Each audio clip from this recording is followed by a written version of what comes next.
प्रत्येक ॲथलीटसाठी काही टॉर्नामेंट्स मेडलसाठी असतात, पण काही टॉर्नामेंट्स त्यांच्यासाठी उत्तरं असतात की कोण फॉर्ममध्ये आहे, कोण कमबॅक करणार, कोण प्रेशर हँडल करणार आणि कोण मोठ्या स्टेजसाठी खरंच रेडी आहे.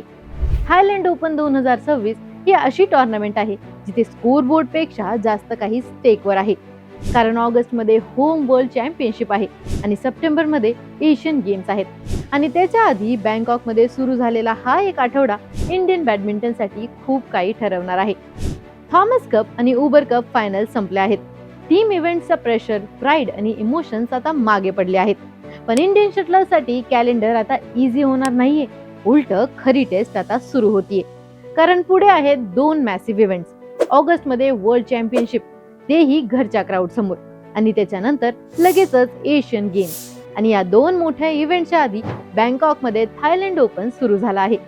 आता बघायला तर ही एक रेग्युलर सुपर 500 टॉर्नामेंट दिसेल, पण खरी गोष्ट ही आहे की ही टॉर्नामेंट रेग्युलर नाहीये.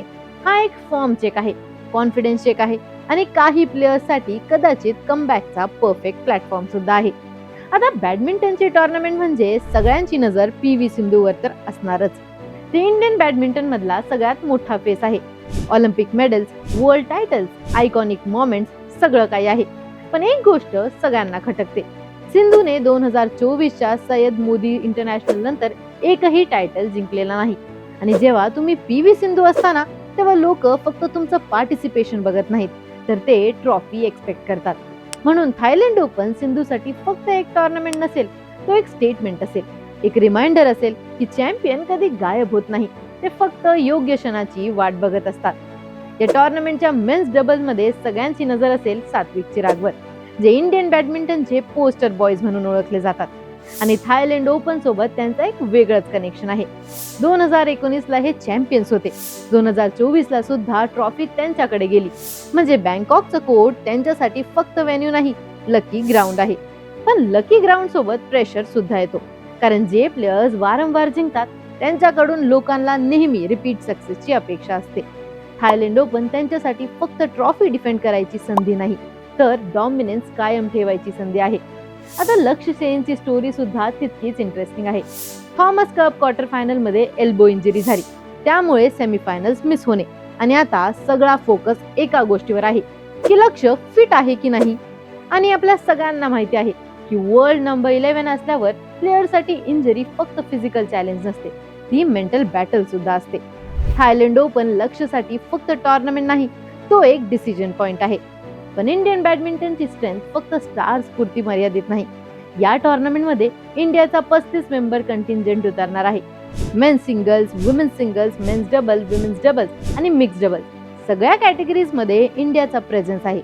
आयुष शेट्टी या सीझन मध्ये बॅडमिंटन एशिया चॅम्पियनशिप फायनल पर्यंत गेला.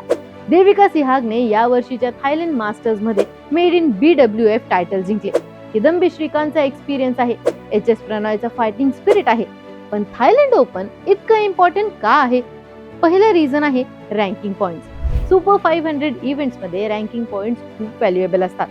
रँकिंग इम्प्रूव्ह झाल्या की सीडिंग्स बदलतात, सीडिंग्स बदलल्या की ड्रॉ बदलतो, आणि ड्रॉ सोपा झाला की मोठ्या टॉर्नामेंट्स मध्ये जर्नी खूप इझी होते. दुसरं रिझन आहे मोमेंटम. स्पोर्ट्स मध्ये मोमेंटमचा इम्पॉर्टन्स अंडररेटेड आहे.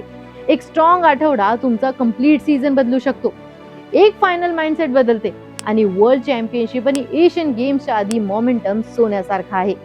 तिसरं रिझन म्हणजे कंडिशन्स. बँकॉकची ह्युमिडिटी, हॉल ड्रिफ्ट, स्पीड सगळं चॅलेंजिंग आहे.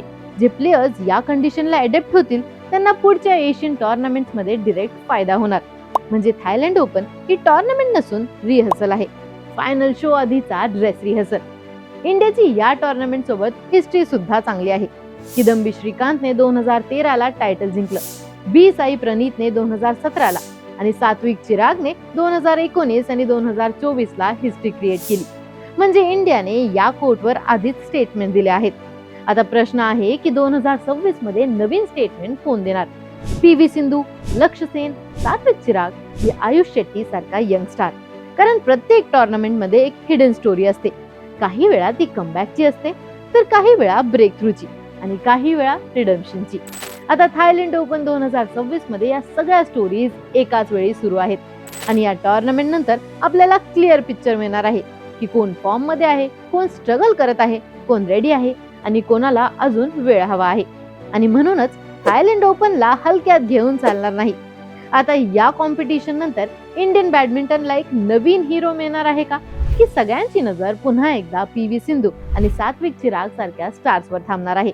तुमचे थॉट्स आम्हाला कमेंट्स मध्ये नक्की कळवा आणि अशाच क्रीडा विषयक ट्रेंडिंग अपडेटसाठी AGC स्पोर्ट्सला सबस्क्राईब करायला विसरू नका.